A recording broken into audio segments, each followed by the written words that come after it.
O objetivo desse vídeo vai ser mostrar o funcionamento da API externa, como você consegue interagir com diferentes aplicativos, modelos e outras funções dentro da Odoo. A grosso modo, eu gosto de usar a analogia que qualquer coisa que um usuário da Odoo pode fazer é possível ser feita utilizando a API externa. Ela vai praticamente funcionar como um usuário que pode clicar, ver ou, enfim, interagir com o sistema do jeito que for.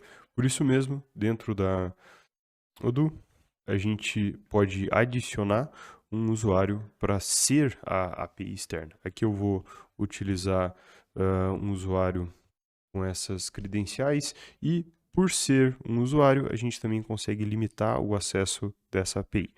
Isso vai ser importante porque para a gente interagir com a API externa do Odoo, a gente precisa de um usuário que vai se credenciar para utilizar, fazer operações utilizando a API externa. A gente vai precisar gerar um token de acesso e todas as operações que vão ser executadas pela API vão ficar registradas pelo usuário que chamou a operação. Então, caso a API tenha criado um registro no Chatter, vai ficar logado que a API criou esse registro, vai também ser salvo como o created by API user e, enfim, de certo modo é uma boa prática utilizar um usuário para ser API. Assim a gente consegue ter uma rastreabilidade melhor caso algum dia aconteça conflitos, problemas, e além disso a gente também pode limitar quais são as funções que esse contato pode ter. Nesse caso, eu vou colocar o meu usuário de API como um usuário mestre, que tem acesso a tudo, e agora eu vou resetar a senha para que eu possa logar com esse usuário e a partir daí logar como esse usuário e a partir daí gerar o token de acesso dele. Eu vou abrir uma guia anônima então para fazer isso.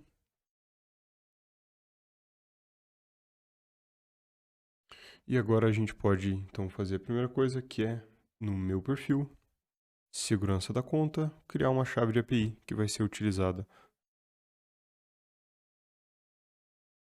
Aqui a gente pode setar uma duração para essa chave. Eu vou setar apenas de um dia, porque essa API vai ser usada só para esse vídeo.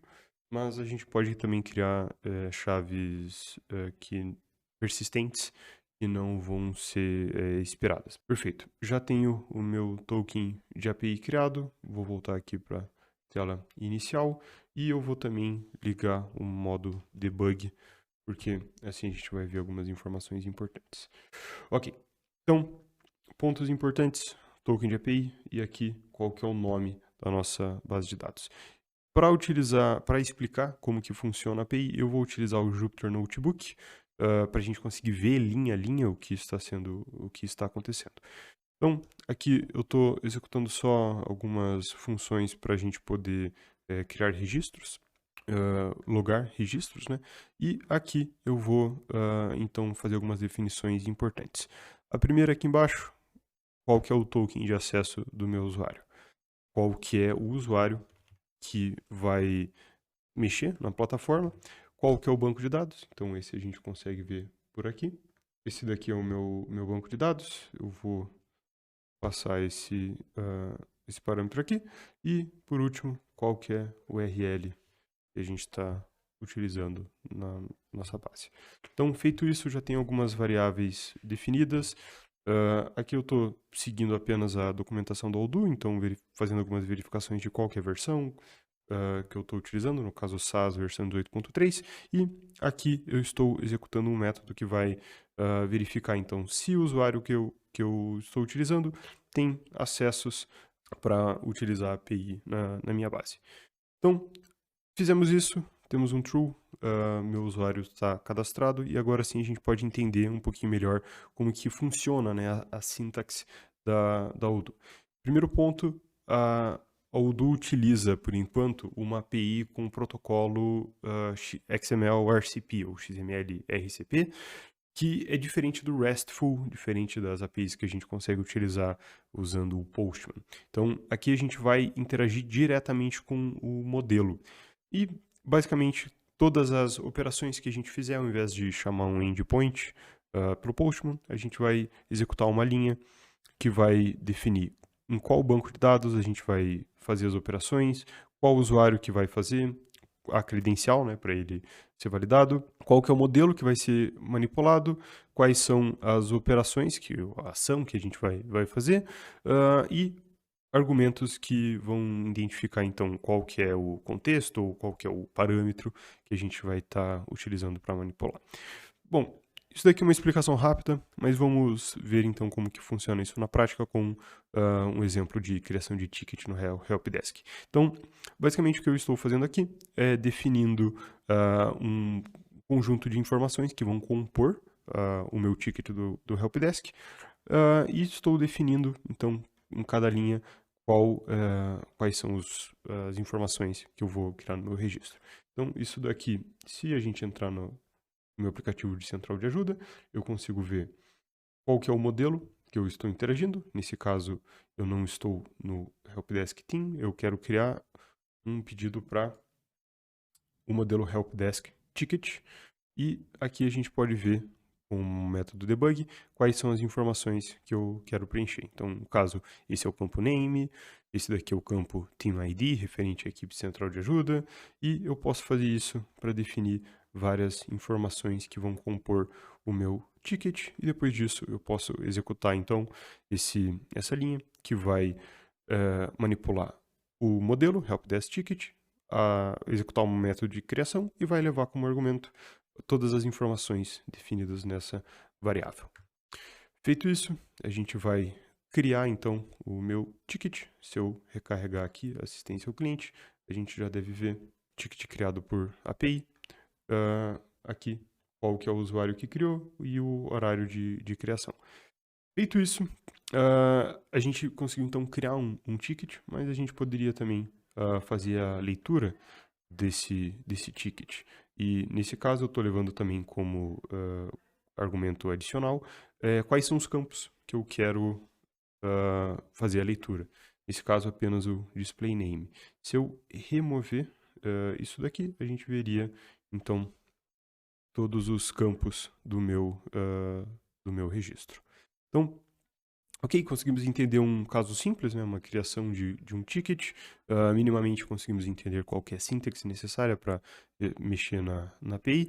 Vamos ver um caso um pouco mais avançado, né, a criação de venda, por exemplo. Esse é uma ação que a gente precisa fazer em camadas, já que para criar um pedido de venda a gente precisa ter um cliente, esse contato já precisa existir na base de dados, depois da criação da venda, a gente precisa adicionar itens no meu pedido e, por fim, a gente pode, então, confirmar a nossa venda. Então, vamos ver como isso funciona. Primeira coisa, vamos criar, né, ou consultar se um cliente existe na minha base. Eu vou aqui no meu aplicativo de contatos e a gente pode ver que eu não estou cadastrado como um usuário aqui. Vou executar então essa linha e aqui a gente pode verificar então que eu já fui criado pelo usuário e informações corretas. Perfeito. Então, feito isso, agora sim a gente pode criar um pedido de venda para esse contato. Aqui, da mesma maneira, eu estou definindo qual que é as informações do meu pedido de venda. Executando, a gente vai ter aqui qual que é o ID do meu pedido de venda. Então, agora, se eu recarregar essa página, a gente vai ver que eu já tenho um pedido relacionado com o ID 31 corretamente logado aqui.